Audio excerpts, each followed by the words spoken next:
사도신경으로 우리들의 신앙을 고백하겠습니다. 전능하사 천지를 만드신 하나님 아버지를 내가 믿사오며 그 외아들 우리 주 예수 그리스도를 믿사오니 이는 성령으로 잉태하사 동정녀 마리아에게 나시고 본디오 빌라도에게 고난을 받으사 십자가에 못 박혀 죽으시고 장사한 지 사흘 만에 죽은 자 가운데서 다시 살아나시며 하늘에 오르사 전능하신 하나님 우편에 앉아 계시다가 저리로서 산자와 죽은 자를 심판하러 오시리라.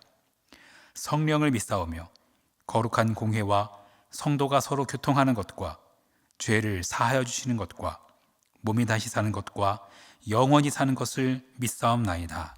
아멘.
이 시간 우리에게 주는 하나님의 말씀 누가복음 24장 13절로 35절 말씀입니다. 누가복음 24장 13절로 35절 말씀.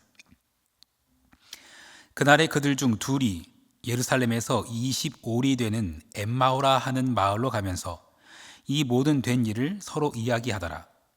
그들이 서로 이야기하며 문의할 때 예수께서 가까이 이르러 그들과 동행하시나 그들의 눈이 가리어져서 그인 줄 알아보지 못하거늘 예수께서 이르시되 너희가 길 가면서 서로 주고받는 이야기가 무엇이냐 하시니 두 사람이 슬픈 빛을 띠고 머물러 서더라.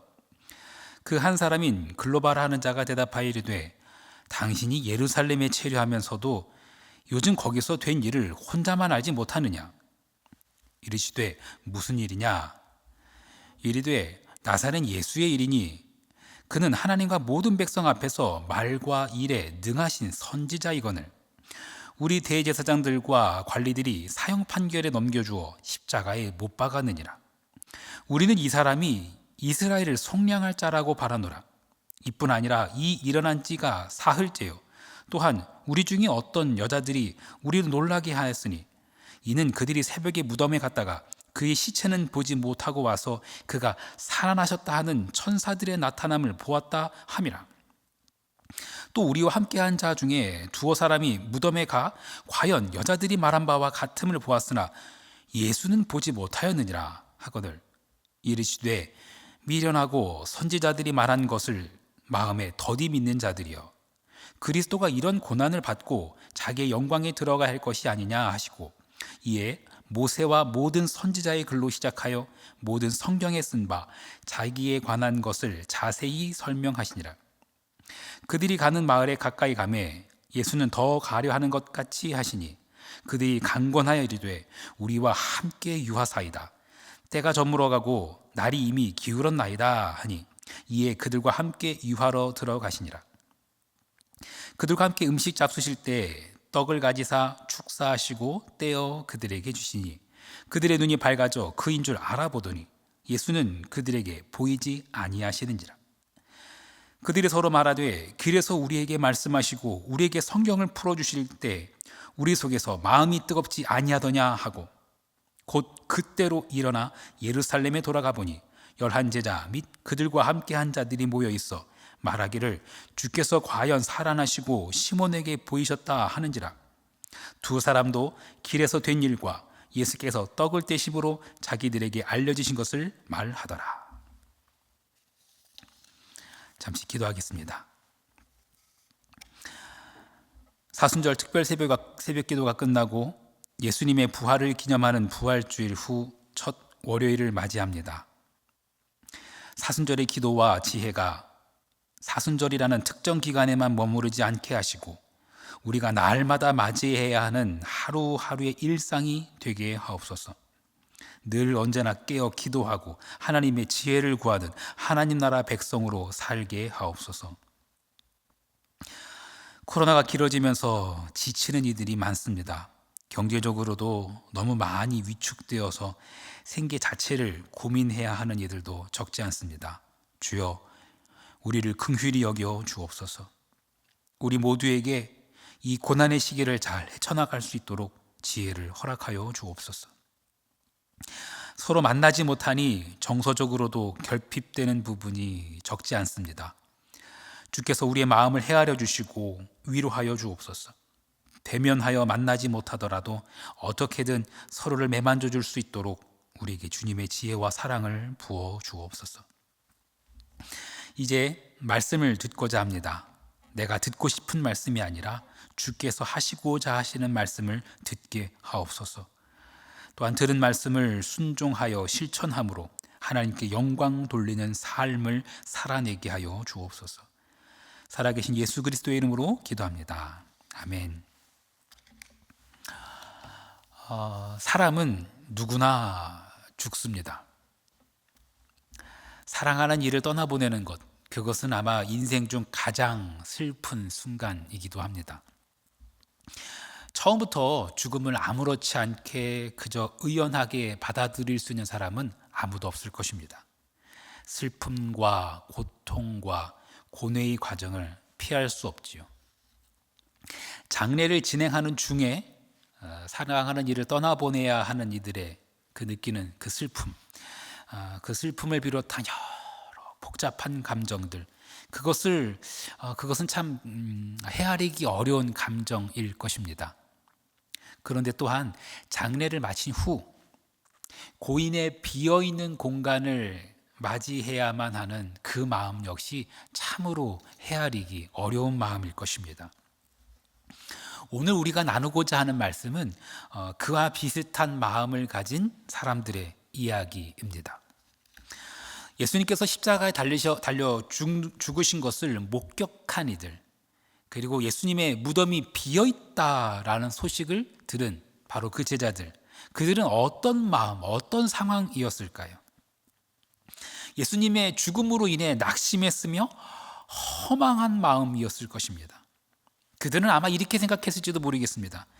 내가 생각했던 예수는 이런 사람이 아니었는데, 우리가 기대했던 건 이런 게 아니야. 고작 이렇게 끝날 것이었나? 이제 예루살렘은 어떻게 되는 거야? 저 지긋지긋한 로마 좀 어떻게 누가 해봐.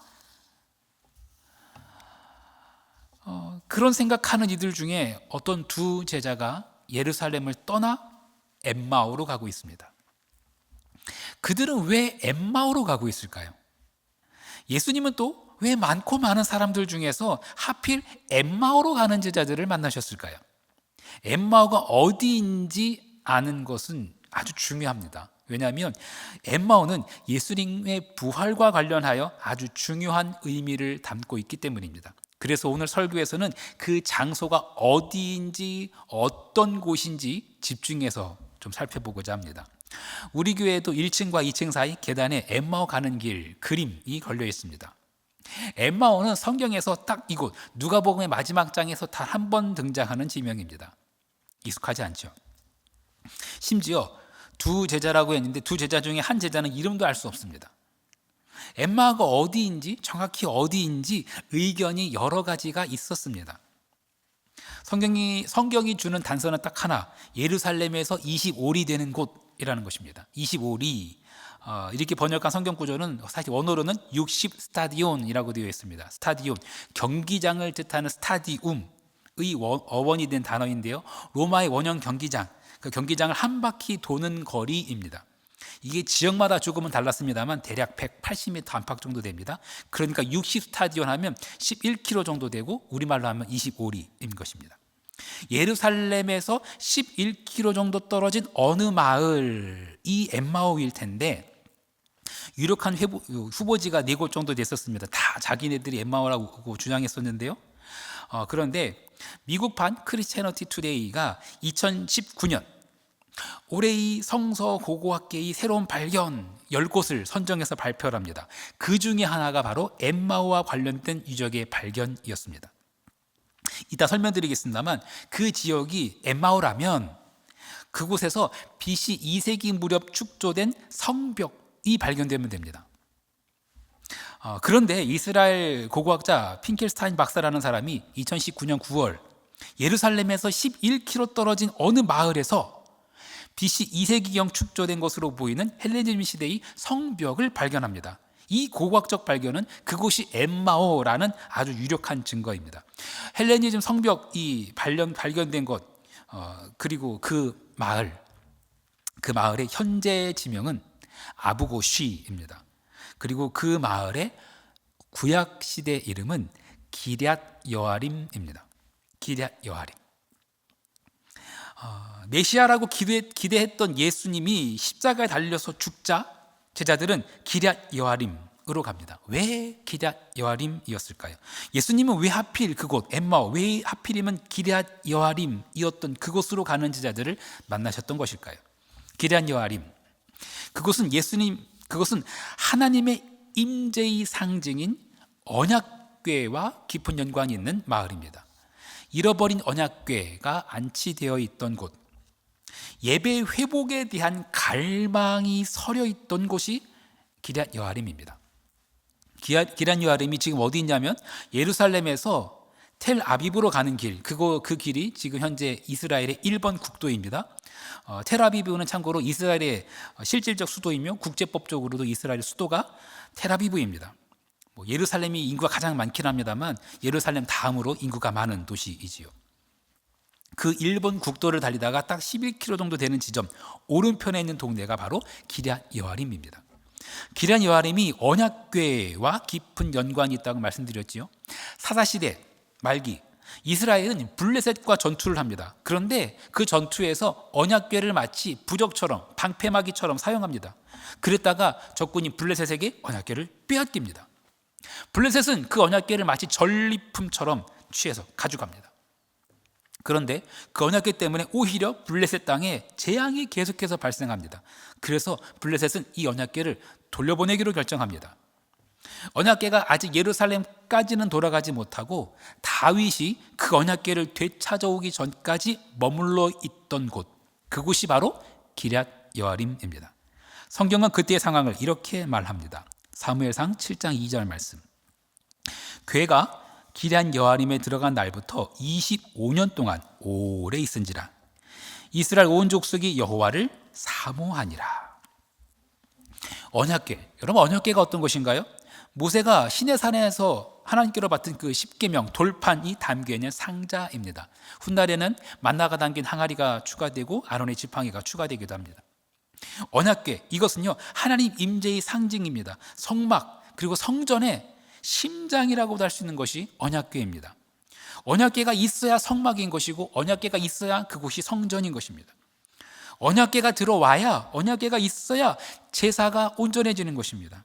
그 언약궤가 예루살렘에 돌아오기 전까지 20년간 머물러 있던 곳, 빼앗긴 언약궤로 인해서 여호와를 사모하며 온전한 예배의 회복을 간절히 바라며 기다렸던 곳, 그곳이 바로 기럇 여아림입니다. 예수님께서 죽으신 이후 자기들이 기대했던 그 메시아를 잃어버렸다고 생각한 그들은 바로 그곳, 잃어버린 언약궤를 품고 있던 곳, 성전에서의 온전한 제사가 다시 회복되기를 간절히 소망했던 곳, 그 기럇 여아림으로, 그 엠마오로 가고 있는 것입니다. 기럇 여아림은 빼앗긴 언약궤를 품고 있던 곳이며 여호와를 간절히 사모했던 곳입니다. 하지만 진정한 성전의 회복은 단순히 언약궤가 있다고 되는 것이 아닙니다. 진정한 성전 회복은 예수님께서 계셔야 합니다. 신앙생활에서 가슴이 뛰지 않고 열정이 식어버린, 마치 심장을 잃은 것 같은 분들 계십니까? 여러분, 진정한 성전 회복, 진정한 예배의 회복을 갈망하십니까? 다른 것 필요 없습니다. 오직 예수님이 내 안에 계셔야 합니다. 엠마오로 가는 제자들을 만나주신 그 예수님께서 여러분 또한 만나주시기를 간절히 축원합니다. 빼앗긴 언약궤, 예배 회복에 대한 갈망, 이와 비슷한 사건이 예수님께서 이 땅에 오시기 전 약 200년 전 신구약 중간 시대에 한 번 더 발생합니다. 시대가 바뀌어서 옛 지명인 기럇 여아림이 아니라 엠마오라는 지명으로 역사에 기록되어 있습니다. BC 171년경 수자 왕 안티오쿠스 에피파네스 4세라는 자가 이집트를 물리치고 이스라엘을 지배한 뒤 예루살렘 성전에 제우스 신상을 세우고 돼지 피로 제사를 드리게 합니다. 할례도 금지합니다. 성전은 완전히 더럽혀졌습니다. 이스라엘을 지배했던 이전의 다른 제국들은 이스라엘의 종교에 대해서만큼은 관여하지 않았는데 이번에는 이스라엘이 그렇게 가증 여기는 돼지 피로 제단에 뿌려댔으니 참을 수가 없었습니다. 성전이 더럽혀진 것에 대한 이스라엘의 저항은 강력했습니다. 하지만 그 저항에 대한 진압 역시 강력했습니다. 이스라엘의 반란을 진압하기 위해서 요새화해서 성을 쌓았는데 그렇게 성을 쌓은 지역들 중에 하나가 바로 엠마오입니다. 그래서 아까 말씀드렸듯이 BC 2세기경 축조된 성벽이 존재한다는 것이 그곳이 바로 엠마오라는 유력한 증거이지요. 돼지 피까지 뿌려대며 더럽혀진 그 성전의 회복을 위해서 이스라엘이 일으킨 혁명, 그 혁명이 바로 마카비 혁명입니다. 그런데 마카비의 군대가 처음으로 공격한 곳이 바로 엠마오입니다. 당시 마카비의 그 군사는 적과 비교했었을 때 절반에 불과했습니다. 심지어 적군은 완벽히 무장한 상태였었고 기병대까지 갖추고 있었는데 기병대마저도 완전히 무장한 상태였습니다. 마카비가 엠마오에서의 그 전투에 앞서서 이렇게 외칩니다. 적의 수효와 공격을 두려워하지 말고 여호와께서 홍해에서 이스라엘을 어떻게 구원하셨는지 생각하라. 이제 이방인들은 이스라엘을 구원하시는 분이 계시다는 것을 알게 될 것이다. 하나님께서 그 마카비 군대를 도우셨습니다. 마카비의 전투에서 엠마오의 전투에서 마카비는 대승을 거둡니다. 그리고 이후의 전투도 연승을 거듭하면서 그 엠마오에서의 승리를 이어 결국 예루살렘까지 올라갑니다. 황폐해진 성소 그리고 제단을 다시 쌓고 BC 1604년 12월 25일 마카비는 율법대로 새로 만든 번제단에서 희생제물을 드리게 됩니다. 지금도 유대인들은 이날을 하누카라고 하며 지켜오고 있습니다. 수리된 성전을 기념하는 절기라고 해서 수전절이라고도 합니다. 예수님 이전에 성전 회복을 위해 혁명을 일으켰던 마카비, 사실 그 사람의 진짜 이름은 유다입니다. 마카비는 별명이고요. 그 뜻은 망치라는 뜻입니다. 마카비의 혁명이 어떤 것인지 짐작이 되시죠? 그가 성전을 회복하고자 사용했던 방식은 힘입니다. 힘으로 성전 회복을 꿈꿨지만 진정한 성전 회복은 힘으로 완성되지는 않습니다. 부활하신 예수님께서 엠마오로 가는 제자들을 만나신 이후에는 그 엠마오가 과거의 기럇 여아림이었던 곳, 빼앗긴 언약궤를 품고 있으며 여호와를 사모하며 참된 제사의 회복을 갈망했던 그런 곳, 그런 의미가 담겨 있다고 말씀드렸습니다. 그리고 훗날 신구약 중간 시대에 돼지 피가 뿌려지고 여호와의 제단에 우상이 세워지는 등 더럽혀진 그 성전의 회복, 그 성전을 되찾고 수리했던 것을 기념하는 그 수전절, 바로 그 수전절의 배경이 되는 마카비 혁명의 첫 단추 엠마오 전투가 있었다고도 말씀을 드렸습니다.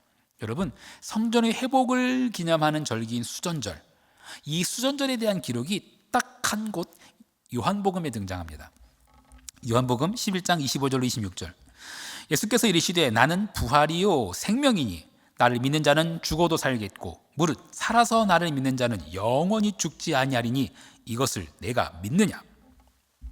예수님께서 당신의 부활에 대해서 선포하신 아주 중요한 구절이지요. 예수님께서 이렇게 부활에 대해서 선포하신 이 사건의 시점이 언제냐면 바로 수전절입니다. 요한복음 10장 22절, 예루살렘에 수전절이 이르니 때는 겨울이라. 예수님은 바로 이 수전절에 예수님 자신이 부활이고 생명이라고 선포하십니다. 성전의 회복을 갈망하는 이들, 참된 예배의 회복을 갈망하는 이들에게 내가 부활이며 내가 생명이라고, 내가 바로 성전이라고 외치신 것입니다. 요한복음 2장에서는 예수님께서 성전을 깨끗하게 하는 사건이 등장합니다. 그 사건 이후에 예수님께서는 이렇게 말씀하십니다. 요한복음 2장 19절로 22절, 예수께서 대답하여 이르시되 너희가 이 성전을 헐라 내가 사흘 동안에 일으키리라. 유대인들이 이르되 이 성전은 46년 동안 지었거늘 내가 3일 동안에 일으키겠냐 하더라. 그러나 예수는 성전된 자기 육체를 가리켜 말씀하신 것이라. 죽은 자 가운데서 살아나신 후에야 제자들이 이 말씀하신 것을 기억하고 성경과 예수께서 하신 말씀을 믿더라. 예수님은 자신이 진정한 성전이라고 말씀하셨습니다. 그리고 이 성전을 헐라고 말씀하십니다. 3일 만에 일으킬 것이라고도 말씀하셨습니다. 예수님의 말씀대로 예수님은 3일 만에 부활하셨습니다. 제자들은 예수님의 부활 후에야 그 말씀을 믿게 되었죠. 참된 성전이 되시는 예수님은 죽음을 이기고 부활하신 후 엠마오에서 두 제자와 함께 식사를 하십니다. 그냥 더 가려는 것처럼 하셨지만 제자들이 강건하여 집에 모십니다. 그런데 그렇게 집으로 모셔드리면 당연히 모셔드린 집 주인이 식사를 차리고 대접하는 것이 상식인데, 예수님께서 떡을 가지시고 축사하시고 떼어서 나눠주십니다. 누가복음 24장 30절로 31절 말씀, 그들과 함께 잡수실 때에 떡을 가지사 축사하시고 떼어 그들에게 주시니 그들의 눈이 밝아져 그인 줄 알아보더니 예수는 그들에게 보이지 아니하시는지라. 네, 축사하셨다, 떡을 떼어주셨다, 모두 성찬을 상징하는 표현들입니다. 예수님께서는 엠마오로 가는 길에서 말씀을 풀어 가르치심으로 제자들의 가슴이 뜨거워지게 하셨고, 이제는 그들의 집에 들어가셔서 성찬을 베푸신 것입니다. 길에서 예수님과 대하며 가슴이 뜨거워졌던 제자들은 예수님을 집으로 모셔드리고 예수님의 성찬을 받은 후 눈이 밝아졌습니다. 하나님의 하나님 되심을 인정하지 않고 스스로 선악과를 따먹었던 아담과 하와, 뱀은 그들을 유혹하며 이렇게 말합니다. 하나님의 말씀을 어기고 저걸 먹으면 너희들이 눈이 밝아질 것이다. 사탄의 말은 일부는 진짜였고 일부는 거짓이었습니다. 선악과를 먹고 아담과 하와의 눈이 밝아진 것은 사실입니다. 진짜입니다. 하지만 그렇게 해서 밝아진 눈으로 하나님처럼 된 것이 아니라 자신들이 벗었음을 보고 부끄러워하게 되었습니다. 그런데 엠마오에서의 제자들은 달랐습니다. 예수님께서 축사하시고 떼어주신 떡을 먹었을 때 눈이 밝아졌습니다. 그리고 그들은 예수님을 보게 되었습니다. 내가 선악과를 따먹었을 때 나의 부끄러움이 보이지만 예수님께서 주시는 떡을 먹었을 때 예수님의 얼굴을 보게 된 것입니다. 여러분, 성찬은요, 단순한 종교적 의식이 아닙니다. 성찬은 보이는 말씀이며 체험하는 말씀입니다. 예수님의 살과 피가 내 안에 들어오는 것이며 그것은 놀라운 능력이 있습니다. 여러분, 가슴이 뜨거워지길 원하십니까? 주님의 얼굴을 보기를 원하십니까? 예수님으로 말미암아 우리의 눈이 밝아져 예수님의 얼굴을 보게 되기를 간절히 축원합니다. 예수님께서 축사하시고 떼어주는 떡을 먹는 예수님의 자녀들이 되기를 간절히 축원합니다. 성찬 후 예수님은 순식간에 사라지셨습니다.